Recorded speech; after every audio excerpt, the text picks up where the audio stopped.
നമസ്കാരം. മുണ്ടക്കൈ ചൂരൽമല ദുരന്തത്തിന് ഒരാണ്ട് പൂർത്തിയാകുമ്പോൾ അതിജീവിതർക്കായി ഒരുക്കുന്ന ടൗൺഷിപ്പിന്റെ നിർമ്മാണം അതിവേഗം പുരോഗമിക്കുന്നുവെന്ന് സർക്കാർ വിശദീകരണം.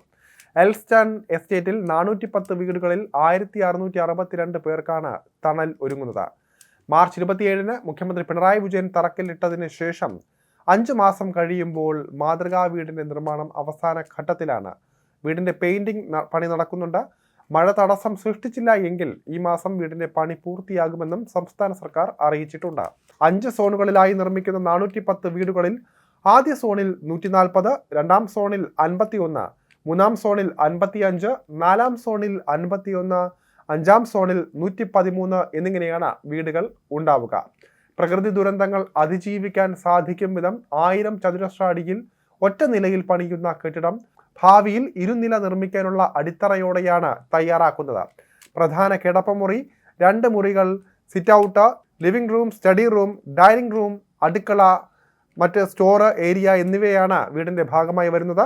വീടുകൾക്ക് പുറമെ പൊതു റോഡ്, ആരോഗ്യ കേന്ദ്രം, അംഗൻവാടി, പൊതു മാർക്കറ്റ്, കമ്മ്യൂണിറ്റി സെന്ററുകൾ എന്നിവയും ടൗൺഷിപ്പിൽ ഉണ്ടാകും.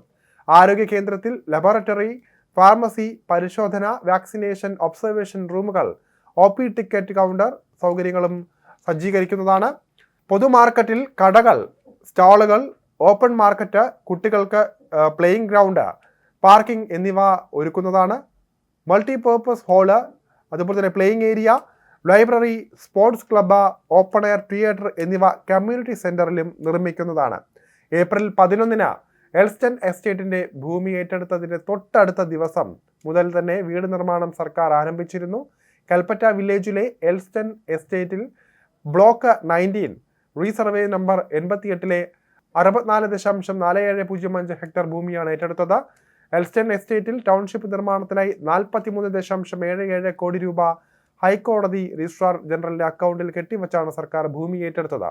ഹൈക്കോടതി ഉത്തരവിന്റെ അടിസ്ഥാനത്തിൽ 26 കോടി രൂപ ആദ്യം കെട്ടിവച്ചു. എന്നാൽ എൽസ്റ്റൺ എസ്റ്റേറ്റ് ഉടമകൾ സുപ്രീം കോടതിയിൽ നൽകിയ ഹർജിയുടെ അടിസ്ഥാനത്തിൽ അധിക നഷ്ടപരിഹാര തുകയായ 17,77,00,000 രൂപ കൂടി കോടതിയിൽ കെട്ടിവച്ചു.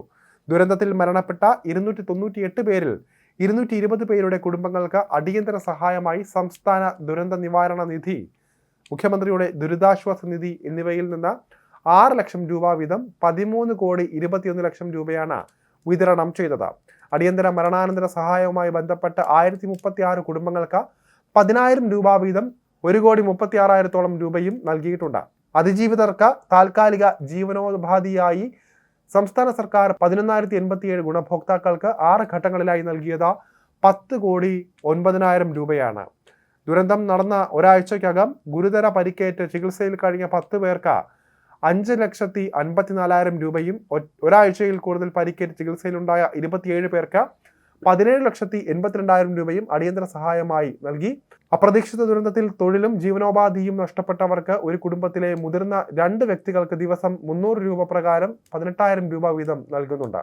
താൽക്കാലിക പുനരധിവാസ സംവിധാനത്തിന്റെ ഭാഗമായി 2024 ഓഗസ്റ്റ് മുതൽ 2025 ജൂൺ വരെ വാടക ഇനത്തിൽ 4.3 കോടി രൂപ നൽകി 795 കുടുംബങ്ങൾക്കാണ് താൽക്കാലിക പുനരധിവാസം ഒരുക്കിയത്.